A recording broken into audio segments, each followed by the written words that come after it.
So how much does it cost to sell a house by owner? Well, I'm going to break it down for you.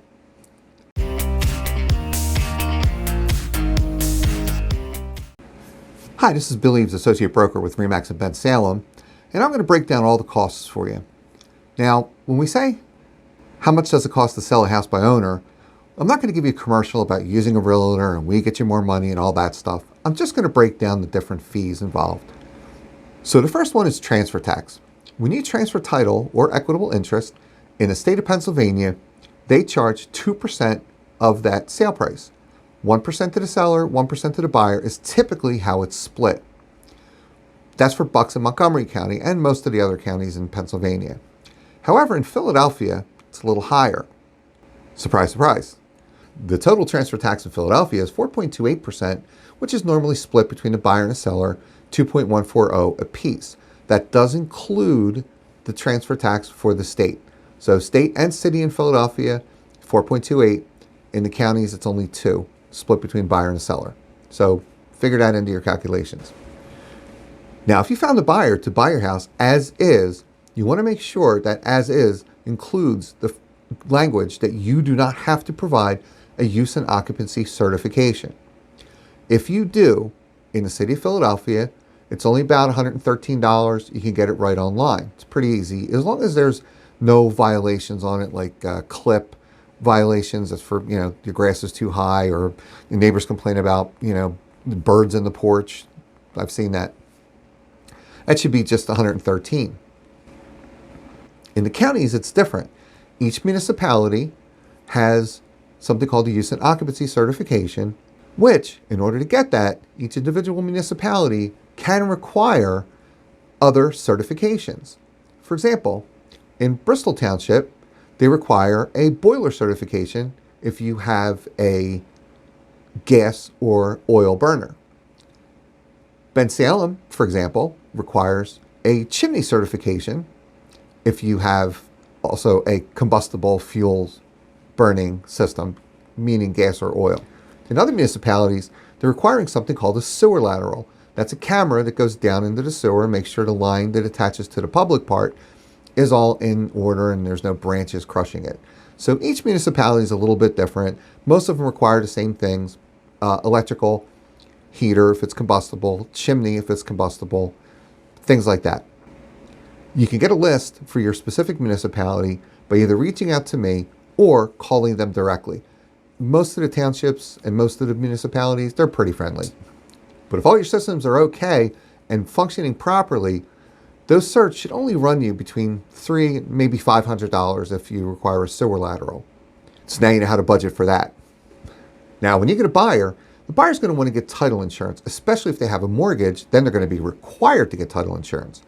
The title company is probably going to charge you around $95 for a tax certification. Could possibly be a little bit more depending on what municipality you're in. They want to make sure that any taxes are paid. There's no back taxes. Even if the taxes are escrowed in a mortgage, you still have to pay that. Even if it's an estate, you still have to get a tax certification for the title company for them to ensure clear title. On the subject of the title company, at some point they're probably going to charge you a notary fee unless they send you what's called a deed package and you go on your own and get it signed somewhere at another notary. That's only going to run you around $50. Now, if there's any unpaid mortgage, that's going to have to be paid off at settlement. First loans, second loans, anything attached to the house. And also on that subject, any liens that are attached to the house need to be paid off. They're going to do a search, which is normally paid by the buyer. It's part of their getting title insurance, but any of those will have to be paid. What's typically surprising is sometimes when we're dealing with an estate and things popped up that the decedent meant to take care of and just didn't get around to, or with an estate sale, we often don't know that information until a title company tells us what it is after a buyer has purchased a home and the house is off the market. When listing an estate sale, I do a preliminary search, but that's not something you would do on your own because you don't know what title company it's going to go with. Now, as far as property taxes and school taxes and municipal taxes go, if they're paid through a mortgage, the mortgage company could elect to lower the payoff by the amount that's in the escrow account, or they could elect to send you a check within 30 days of settlement for the balance of the escrow, taxes, homeowners, things like that. If you don't have a mortgage or you pay them outside of your mortgage, you will be refunded the day of settlement for any taxes you paid in advance till the end of that tax period. In Philly, there's one tax period. In the counties, there's two. School taxes get paid at a different time than township, municipal, county taxes get paid. So you will get a refund the day of settlement if you pay your taxes separately from your mortgage. So now with an estate sale, there could be attorney's fees if you went with an attorney, and I'm sure that they disclose those right up front. Also, the executor is entitled to get back their fees, whatever they've put out.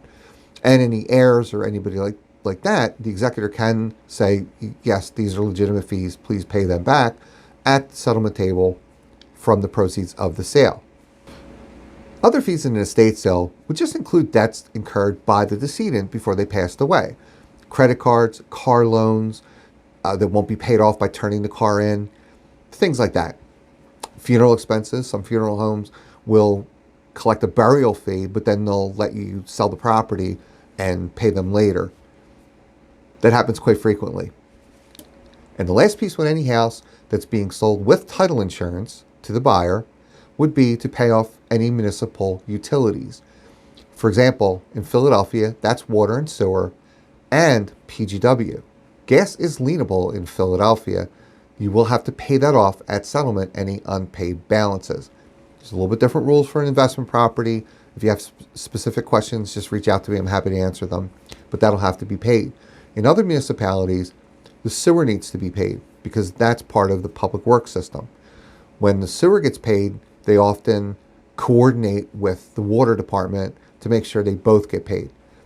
So that's another fee that you could incur. So to bring it all home, 1, transfer tax. 2, municipal certs and any mechanical certs required to obtain a municipal cert. 3, any unpaid taxes, a tax cert for about $95, and a notary fee for about $50. Any unpaid mortgage, of course, needs to be settled, whether it's a first or a second, any lines attached to the house. If it's an estate, all of the decedent's debts must be paid and usually get paid at settlement. And any unpaid lienable municipal utilities. And that's it. If you have specific questions or want to know what your house is worth, please reach out. I'm always available. Thanks for watching. If you found this useful, you should check out my video with an executor of will checklist. Just click the link below. And thanks again for watching.